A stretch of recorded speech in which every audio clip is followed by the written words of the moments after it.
That's all trip. இது ஒரு auto மற்றும் கேப் புக்கிங் ஆப். டிரைவருக்கும் பேசஞ்சருக்கும் நடுவில் இந்த ஆப் இருந்துகிட்டு ரேட்டை தீர்மானிக்காம டிரைவரே ரேட்டை தீர்மானிக்கலாம். பேசஞ்சரும் அவங்க அர்ஜென்சியை பொறுத்து முடிவு எடுத்துக்கலாம். கீழே டிஸ்கிரிப்ஷன்ல இருக்க லிங்கை கிளிக் பண்ணி தட்ஸ் ஆல் ட்ரிப்பை டவுன்லோட் பண்ணி.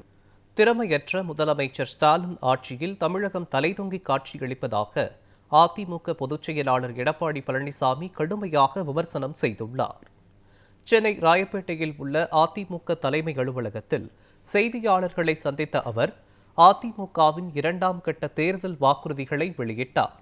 அப்போது அதிமுக ஆட்சியில் முதியோர்களின் மாத உதவித்தொகை 2000 ரூபாயாக உயர்த்தி வழங்கப்படும் என்றும் மாணவர்களின் கல்விக்கடன் ரத்து செய்யப்படும் என்றும் அவர் கூறினார்.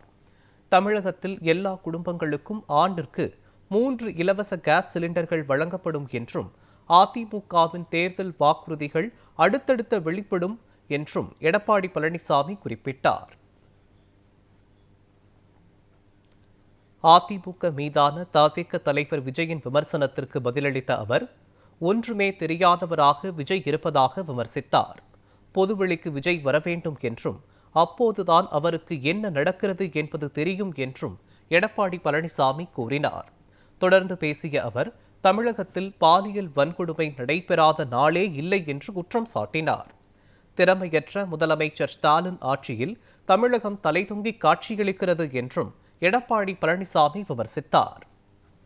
திமுக தொடங்கியிருக்கக்கூடிய தமிழகம் தலைகுனியாது என்ற பிரச்சார பயணத்தை பிரச்சார திட்டத்தை நீங்க எப்படி பாக்குறீங்க? ஏற்கனவே தமிழகத்தில் தலை குனிஞ்சு போச்சு. எங்க தலை நிமிர்ந்தே இருக்குது. தலை தொங்கி போச்சு. நிமிர்ந்தல தலை தொங்கி காட்சி அளித்துக் கொண்டிருக்குது. உங்க ஊடகத்திலையும் பத்திரிகைகளும் பாருங்க, நாள்தோறும் செய்தி பாலியல் வன்கொடுமை நடக்காத நாளே இல்லை. அண்மையில் வட மாநில தொழிலாளர்கள் அந்த குடும்பத்தைச் சேர்ந்தவர்கள் இன்றைக்கு 3 பேர், குழந்தை, ஒரு பெண், ஒரு ஆண், 3 பேர் இறந்திருக்கிறாங்க. அதோட நந்தனம் அரசு கலைக்கல்லூரியில் அங்கே ஒரு கேண்டீனில் வேலை செய்கிற ஒரு பெண்மணியை அங்கே இருக்கின்ற கேண்டீன் முதலாளி மற்றவருடைய நண்பர்கள் பல பேர் பாலியல் வன்கொடுமை செஞ்சு இன்றைக்கு தமிழகம் ஒரு மோசமான நிலைக்கு தள்ளப்பட்டுக்கிட்டது.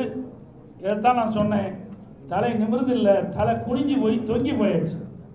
ஐயா, விஜய் வந்து தொடர்ச்சியாக அதிமுகவை ஊழல் சக்தி எடுத்துக்கிறாரு. ஏங்க அவரு வெளியில் பொது வெளியில் பார்த்தா தாங்க தெரியும். பொது வெளியிலே வரல. 72 நாள் கழிச்சு தான் ஒரு சம்பவம் நடந்து போச்சு. அந்த சம்பவத்தோட்டு 72 நாட்கள் ஒரு கட்சி தலைவரே வெளியே வரல. நாட்டில் என்ன நடக்குதுன்னு தெரியல. எந்தெந்த கட்சி எந்தெந்த கட்சியோட கூட்டணி இருக்குன்னு தெரியல. எந்த கட்சி தேர்தலில் தலைமை தாங்கன்னு தெரியல. அதை வச்சே நாங்கள் என்ன செய்யணும்? அவருக்கு ஒன்றுமே தெரியாத போது எங்களை கேள்வி கேட்டால் அவர்கிட்ட போய் கேள்வி கேளுங்க.